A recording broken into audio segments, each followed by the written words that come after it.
మేము మాట్లాడుతున్న ఈ షార్ట్ ఫిల్మ్ని మీరు ముందైనా చూడండి, మా మాటలు తర్వాత అయినా చూడండి, రెండు చూడకుండా కనుక మా మాటలు ఉంటే కనుక మా మాటల సారమైనా తీసుకోండి. Hello actor LB Sriram. No, this is lawyer LB LLB. చాలా మంచి కంటెంట్ యాక్చువల్గా. స్టోరీ లైన్ని 3 ముక్కల్లో మీ నోట్లోంచి వినాలి నేను అంటే అలా చెప్తారు. దేశానికి చిన్న మ్యాప్ గ్రామం అనుకున్నప్పుడు ఈ గ్రామ వ్యవస్థకి ఇంకా చిన్న మ్యాప్ కుటుంబం అనుకున్నప్పుడు ఈ కుటుంబ వ్యవస్థకి ఆధారం వివాహం అయినప్పుడు ఈ వివాహ వ్యవస్థ చెడిపోయినప్పుడు మొత్తం సర్వం భ్రష్టిత్వం కదా. లాయర్ పాత్ర బాగుందని నా పేరు మీద ఎల్బి అన్నప్పుడల్లా ఇంకో ఎల్ అయితే ఎల్ఎల్బి అవుతుంది కదా, అదేదో ఉంటుంది. ఇది సరిగ్గా బాగుందని అలాగే పెడదాం. సరదా ఎంటర్టైన్మెంట్ అంటుంటారు నా ప్రేక్షకులు. స్టైలిష్ గా వెళ్దాం, రొమాంటిక్ గా వెళ్దాం. 2 మేనరిజమ్స్ పెట్టాను. ఇది పైగా జాయింట్ లేకుండా పాయింట్ చెప్పు. మగవాళ్ళ గురించి ఆడవాళ్ళ హక్కుల గురించి ఉన్న ఆ లైన్ ఏదైతే ఉందో, అంటే కారెక్కి దిగడం వరకు ఏదైతే ఉందో మీరు నమ్మరు, ఆ ఒక్కటి ప్రాణం ఉందని. అంటే మ్యారిటల్ సిస్టంలో బ్యాలెన్సే తప్ప మరొకటేం కాదు. ఒక గంభీరమైన వివాహ వ్యవస్థకు సంబంధించిన దాన్ని చాలా సింపుల్గా పద్ధతిగా జాగ్రత్తగా, నేను ఇంక దాని గురించి ఎక్కువ మాట్లాడకుండా చూడదగ్గది అని మాత్రం చెప్పగలను. చూడాల్సిందే. ఎల్బి శ్రీరామ్ గారు, మీతోటి మీరు చేసిన షార్ట్ ఫిల్మ్ల మీద మీ మనోభావాలని తెల్లం చేసే ప్రయత్నం నేను చేస్తున్నా. మీరు మామూలు ప్రయత్నం చేయట్లేదు, తవ్వుతున్నారు. అట్టడుగునున్న పడిపోయిన వాటిని ఇప్పుడు ఎప్పుడో తీసిన 7-8 ఏళ్ల నుంచి చేస్తున్నాను నేను. కాలగర్భంలో ఇప్పుడు ఫలానాది చూడాలని కోరిక ఎందుకు కలుగుతుంది? ఎవరో ఒకరు మళ్ళీ దాన్ని ఇప్పుడు మనం ఇందులోనే యూట్యూబ్లోనే ఏదో ఒకటి కొడుతుంటే అది పైకి వస్తుంటుంది, మళ్ళీ ఎవరో చూస్తుంటారు కదా. అలా ఈ ప్రయత్నం మామూలు ప్రయత్నం కాదు. నేను ఆశించింది ఎంతైతే మీరు అంత అందిస్తున్నారు. నాకు కూడా ఏంటంటే ఒక షార్ట్ ఫిల్మ్ 10 నిమిషాలు ఏంటొచ్చు, కానీ దాని మీద మాట్లాడేది కూడా 10 నిమిషాలు సాధ్యం కావట్లే. ఇప్పుడు మీరు తీసిన ఒక షార్ట్ ఫిల్మ్, దాని పేరే మీ పేరు మీద ఉంది.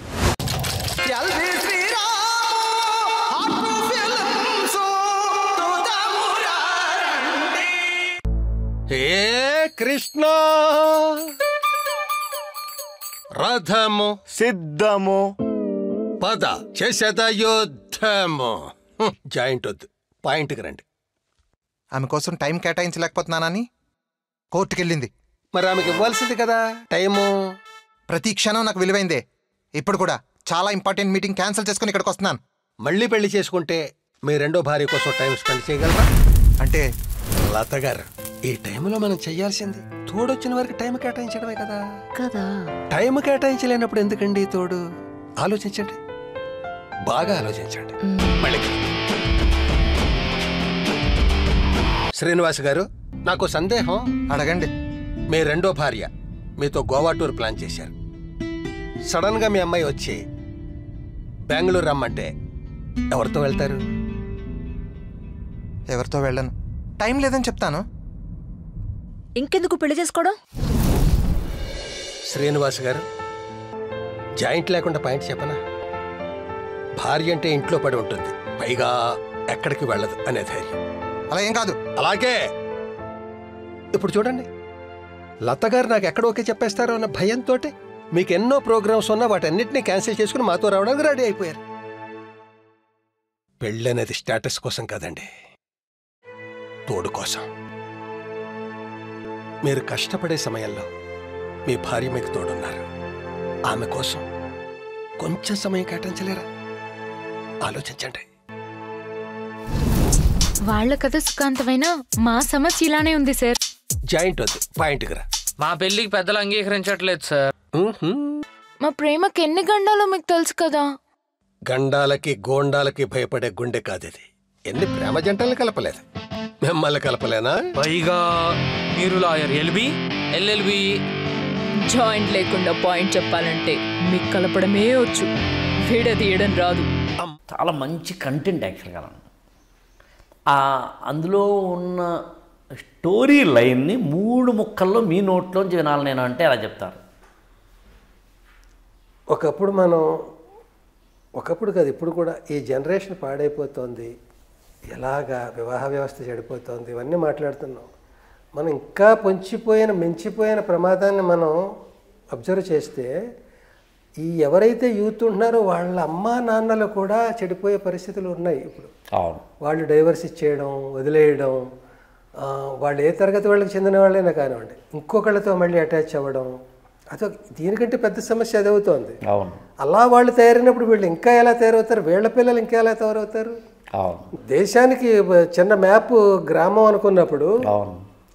ఈ గ్రామ వ్యవస్థకి ఇంకా చిన్న మ్యాప్ కుటుంబం అనుకున్నప్పుడు, ఈ కుటుంబ వ్యవస్థకి ఆధారం వివాహం అయినప్పుడు, ఈ వివాహ వ్యవస్థ చెడిపోయినప్పుడు మొత్తం సర్వం భ్రష్టత్వమే కదా.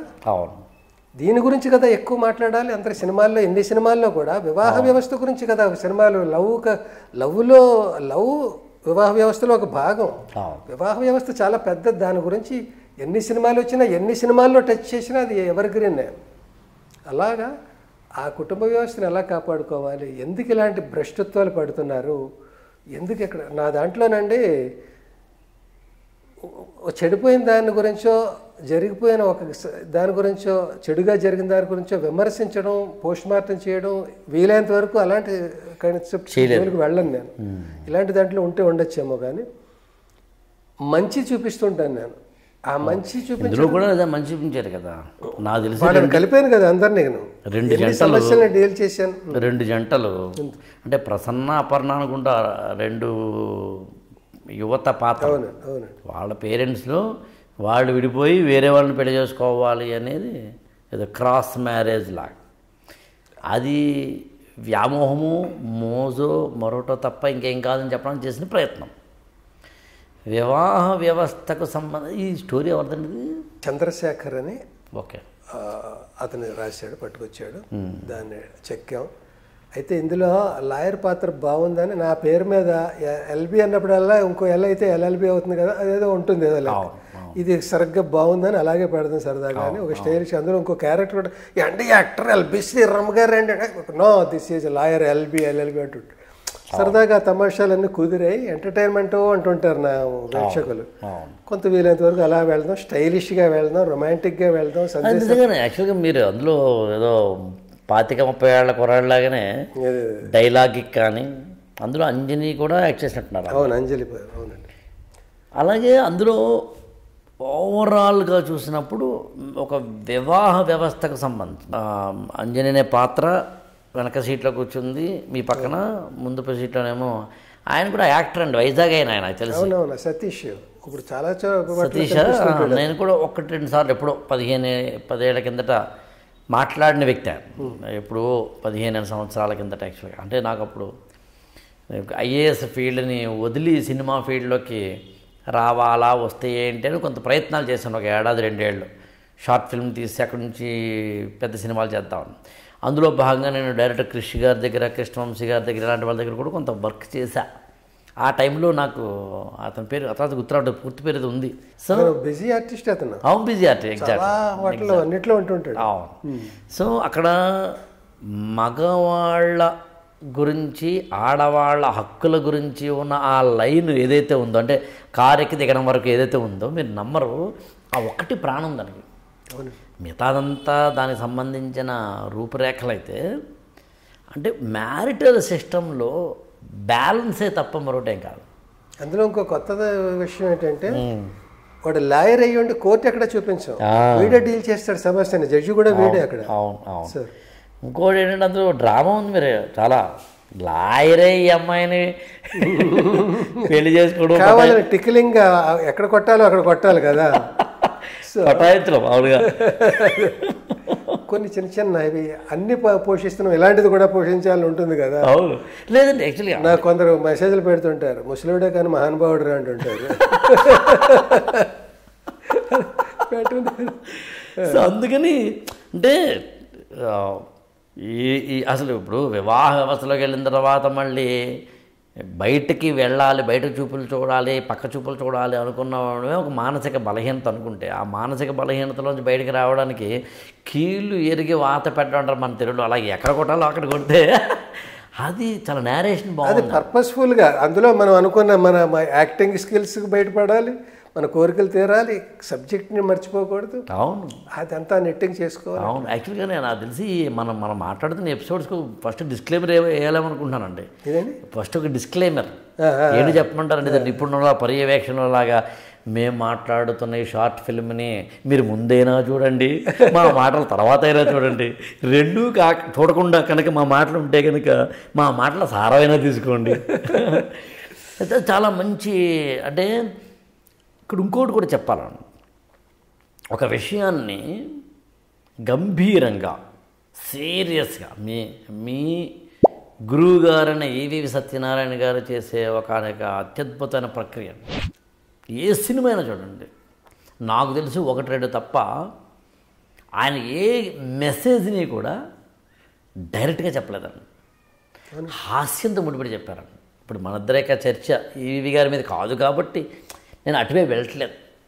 అయితే నా ఇద్దరు గురువులు మా ఈ దశరాజు ఆయన కూడా సీరియస్ సమస్యని సెటైరికల్గాను హాస్యంగానూ చెప్పడం, ఈయనది కూడా అదే ధోరణి. అందుకనే నేను ఇద్దరితో కనెక్ట్ అయ్యాను, నేను రాణించగలిగాను. అందులో 2 మేనరిజమ్స్ పెట్టాను ఇది ఈ లాయర్కి. పైగా అంటుంటాడు జాయింట్ లేకుండా పాయింట్ చెప్పు. కామెంట్స్ కూడా ఏమంటారంటే, కామెంట్స్ కూడా జాయింట్ లేకుండా పాయింట్ చెప్పాలంటే మీ యాక్షన్ చాలా బాగుంది, పైగా సినిమా కూడా వెరైటీగా ఉంది. ఎప్పుడు కూడానండి గంభీరమైన విషయాల్ని, చాలా అంటే సీరియస్ విషయాల్ని సీరియస్గా చెప్పకూడదు, జనాలు వెళ్ళదండి. దాన్ని హాస్యంతో ముడిపెట్టి చెప్తే బాగా వెళ్తున్నాను.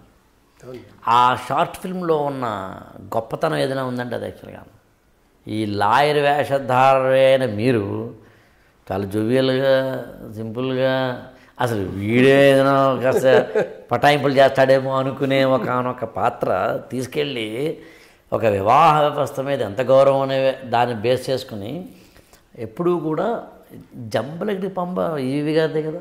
ఈవి గారిదే, నేను రైటర్ని కాదు. ఏదైనా అంటే మీ గురువు గారిది జంబలటికి పంబ అనే సినిమాలో ఏం చెబుతున్నాడండి ఆయన? ఇప్పుడు కూడా స్త్రీ పురుష సమానత్వం గురించి ఆయన అత్యద్భుతంగా చెప్పే ప్రయత్నం చేశాడు ఆయన. కానీ అది అలా చెప్పడు, భారీ భారీ డైలాగులు, మరి ఆ విధంగా స్త్రీలు. అది ఆయన ఒక చిన్న 2-4 పేజీల కథ రాసుకొని జంజాల గారికి చూపించాడు. చదివి ఆయనకి ఎక్కలేదు, అది ఈయన సరిగ్గా రాయలేదు, ఆయనకి ఎక్కలేదు, ఉంచు అన్నాడు ఆయన. అది నాటుకుంది ఆయనకి, ఇది ఎప్పటికైనా నేను డైరెక్టర్ అయితే ఏంటో చూపించాలి దీని మధ్య. సో అలా మీరు మీ గురువు గారి యొక్క బాటలో ఒక గంభీరమైన వివాహ వ్యవస్థకు సంబంధించిన దాన్ని చాలా సింపుల్గా, అతడు సినిమాలో డైలాగ్ ఉంటుంది, వాడేంట్రా ఏదో గులాబీ గంటు కట్టినట్టు గోడ కట్టినట్టు హాయిగా సింపుల్గా చేశాడు, పద్ధతిగా జాగ్రత్తగా. అలా మీరు ఏంటంటే అది నేను ఇంక దాని గురించి ఎక్కువ మాట్లాడకుండా చూడదగ్గది అని మాత్రం చెప్పగలను, కాబట్టి చూడాల్సిందే కూడా. Thank you. Hello actor LB Sriram. No, this is lawyer LB LLB. ఈ ఛానల్ని లైక్ చేయండి, షేర్ చేయండి, సబ్స్క్రైబ్ చేసుకోండి.